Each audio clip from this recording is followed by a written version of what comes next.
All right, viewers, we're getting in some breaking news right now. This with regards to the Ayodhya gang rape. Now, a minor was gang raped for over 2 months. And, all right, we'll get you more details on that. But right now, we have to cut across to Parliament where Anurag Thakur is speaking. बुद्धुओं को बढ़ावा नहीं देंगे। और नव Bharat times का ये Lucknow addition का 3 मार्च 1985 और बाईलाइन थी आलोक मेहता की। इस इंटरव्यू का शीर्षक था आरक्षण के नाम पर बुद्धुओं को बढ़ावा नहीं। और मैं कुछ लाइनें आपके लिए पढ़ देता हूं जो प्रारंभिक इसका पैराग्राफ है। प्रधानमंत्री श्री राजीव गांधी की मान्यता है कि संविधान बनाते समय पिछड़ा वर्ग के लिए आरक्षण की जो व्यवस्था की गई, पिछले वर्षों के दौरान उसका बहुत राजनीतिकरण हो गया। इसलिए अब समय आ गया है कि इनके सारे प्रावधानों पर नए सिरे से विचार किया जाए।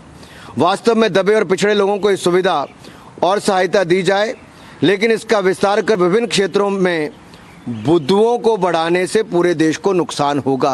आई अनकोट। ये मैंने नहीं कहा, ये स्वर्गीय राजीव गांधी जी ने कहा। मैं तो कहता हूँ बात निकली है तो दूर तक जाएगी। पूर्व प्रधानमंत्री के अति बुद्धिमान पुत्र इस देश को बताएंगे कि क्या उनके पिता की नज़रों में पिछड़ा वर्ग बुद्धू था? क्या कांग्रेस राजीव गांधी जी द्वारा दिए गए एक अति घृणित जातिवादी बयान की सार्वजनिक निंदा करेगी? क्या उस बयान के खिलाफ कोई रेजोल्यूशन पास किया जाएगा? जो लोग आज तक लेगेसी की मलाई खाते आ रहे हैं, आज उनके मुंह में सवाल की खटाई पड़ गई तो झूठ बोलकर जगहसाई करवा रहे हैं। 1947 से लेकर कांग्रेस अपने वैचारिक दरबारियों के साथ मिलकर दलितों और वंचित समाज को समाज की मुख्यधारा से बाहर करने की तमाम तरह के हथकंडे अपनाती रही।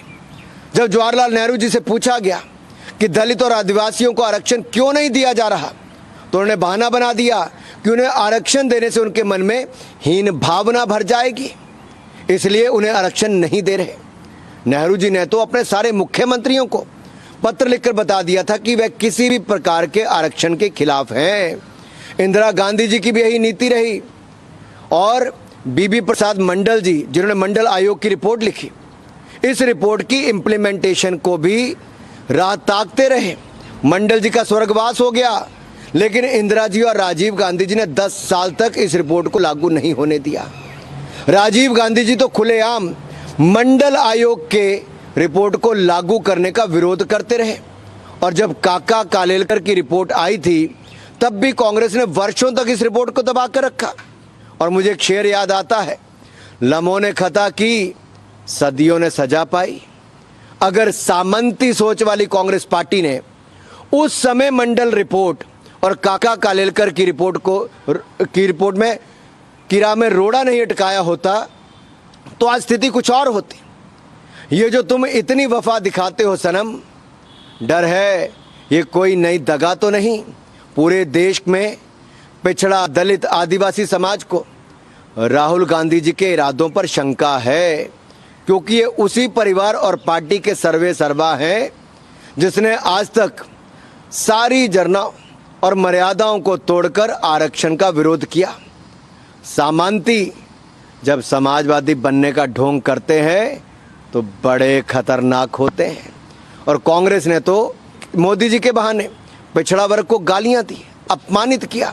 भरे चौराहे पर मोदी जी की जात को पूछा, एक पिछड़ा इतनी हिम्मत करे कि वो देश का प्रधानमंत्री बन जाए? राहुल गांधी जी ने तो अपनी लश्करे कांग्रेस को मोदी जी के खिलाफ खुला छोड़ रखा है। भरे चौराहे पर चिल्ला चिल्लाकर उनकी जाति पूछते हैं। अरे इज्जत तो सिर्फ इनकी है, बाकी तो अपमान झेलने के लिए बने।